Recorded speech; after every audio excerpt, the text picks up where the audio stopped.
Okay, so I do have this one that's like ready to go. I haven't done anything with it yet, but basically, you know how to sew them together, right? Sew your belts together. So you have two belts. I'll have to get my card out to see the lengths, but you do a fold over at the end, right here, and then sew this on while it's still straight. And I don't know if you can see that.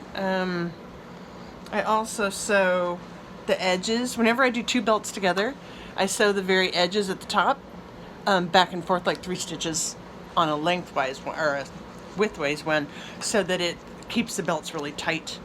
And then sew this on. And this is a trick, because getting it to where you get just enough showing and having it even and centered, that is no easy feat.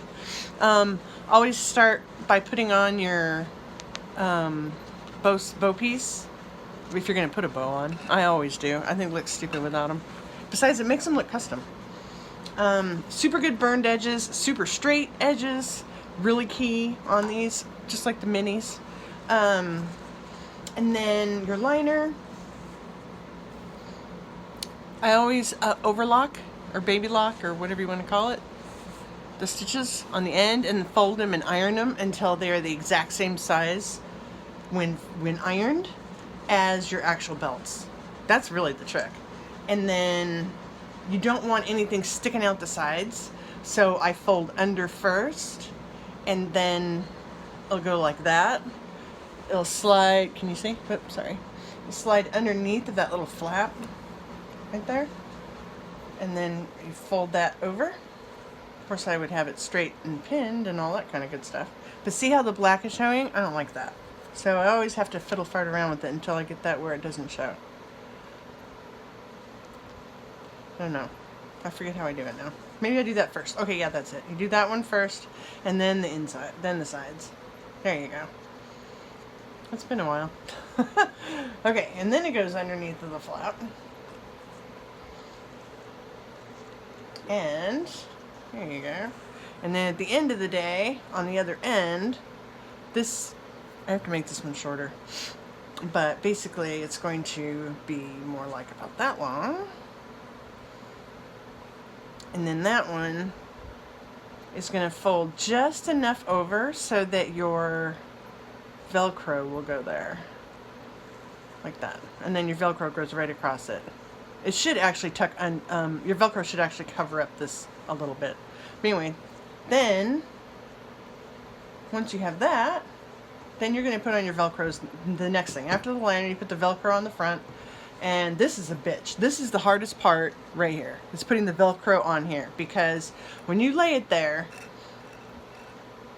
you have to sew on this side so you can see the Velcro. And when you go across here, this line is critical, which the bow helps. Actually, by having a bow, it kind of covers up that stitching a little bit, which is kind of cool, because this is the hardest part, bar none. Because if you could see it and sew from this side, it would be nice and easy, but then your Velcro would be all jacked. You have to sew it from the Velcro side. So you're going to get your Velcro in like just the right exact place to cover up this little flap and to be nice and even on this top ridge. And then you sew the Velcro on, and once you have it perfect, or as perfect as you can make it, then you go down and do the Velcro on this side. Which, as I said, we're going to fold that. I'll actually make that shorter. I don't know why it's so long. And fold it over. There you go. So when you have it nice and straight like that, then your Velcro gets nice and even. You want to have a nice even lip that's soft of liner on the top. And then your Velcro comes down over it. And you sew the Velcro on. Same way. I try to use all the same color so that the threads are the same color and they look better. So I'll use red thread on this. I mean red Velcro. I don't like matching my Velcro and then having the stitching look like shit. So I try to keep the Velcro the same color as my project every time if I possibly can. Okay, so once you have your Velcro sewn on and you're at this stage, then you're going to bring it up until you get it to the right exact place. And mind you, you got Velcro here, and you line your edges up I prefer to go ahead and iron mine into position so that you have a nice ironed bottom piece here. And then, kind of like a mini, I run it 2 times. So I start at the top, run stitches down. I do an overlock stitch most of the time. Sometimes I don't, but most of the time I do an overlock stitch because I really like it to stay nice. And then stitch back up here, and then tuck my knots in between, in the inside, between the 2 belts and liners. And then at that point, it will flop over and lock. You can go ahead and, now that you have the Velcro sewn in, you can go ahead and round this out. This piece, this little bow center piece, should end up, if you did it right, it should end, it's hard, it should end up where that second row of hand stitches will literally end up in the Velcro part that already has stitches in it. So it's not just like a willy-nilly thing trying to get these things lined up right. You gotta figure out where the Velcro is going to end up, and then sew this just above that area for the pre-sewn one. And then when you go to do this last one, it should line up perfectly to where your Velcro stitch runs, and then you're stitching into that stitch line, not into the Velcro or into the liner, but right exactly there. And then you can slide a bow in.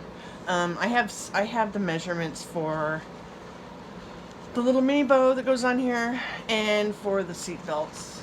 And this one, actually, to get this liner this nice, I have a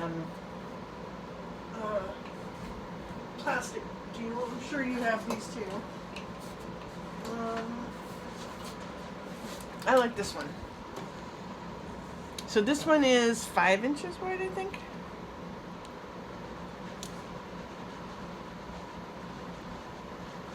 I don't know. I'm pretty sure it's 5 though, because it's fatter than 4. See, that's 4. So, oh no, it's just a little over.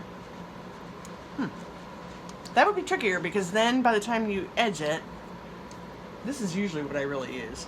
So this one is more like 6, I think, or at least 5. Okay, yeah, so that's probably like 5 1/4 or something width. So I usually use this, and I lay it flat so that my fabric is nice and flat, and I line up all the print, you know, like all the stars, because I want it to be running really straight as far as the lettering. And this is a Disney one, so it's got the Mickey heads in it. But anyway, I want them all to be lined up nice and straight, so that when I sew it into the piece, it's not all jacked up and stupid looking.